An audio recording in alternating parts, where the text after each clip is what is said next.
Z-U-M-C-F-O-H-S-U-E-N-L-T-A. Bon, la vue, ça va. La prostate, on a vu. Les vaccins. Alors c'est vrai qu'on a souvent tendance à dire que c'est Louis Pasteur qui a inventé le vaccin. Non, ce n'est pas vrai. Il est médecin, il s'appelle Edward Jenner, voilà, c'est lui. Donc il n'a pas de cou.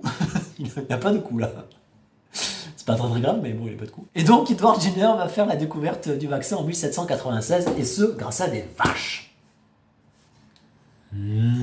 Il se trouve qu'à cette époque-là, il y avait des pustules qui se formaient sur les pilles des vaches, et ce à cause d'une maladie, la variole de la vache, qu'on appelait aussi vaccine, parce que ceux qui font latin ou ceux qui ont fait latin le savent très bien, vaccine ça veut dire vache. Les valets de ferme, les fermiers, les fermières qui traillaient une vache malade pouvaient eux aussi avoir la maladie. C'était assez fréquent et c'était même pas très grave.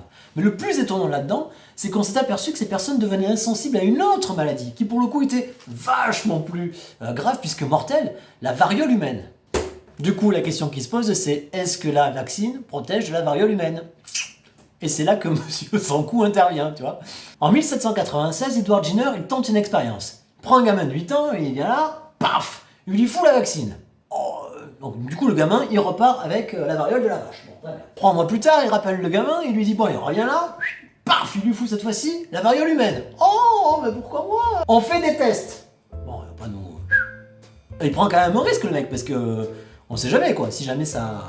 Tu le crois pas, et ben le gamin il avait pas la maladie. Donc c'était bien ça. Donc Edward Jenner il avait bien raison. La vaccine protège de la variole humaine. Ah ben voilà. Et ben c'est comme ça qu'il a inventé le vaccin. Il n'y a pas besoin d'avoir un long cou pour avoir des bonnes idées.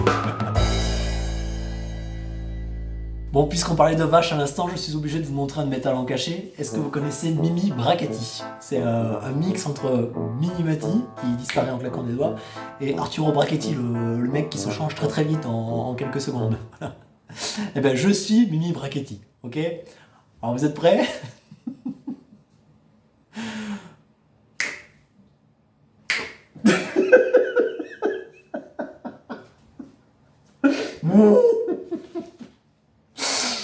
Et tant que j'y suis, j'ai des pustules sur le pied si quelqu'un veut voir.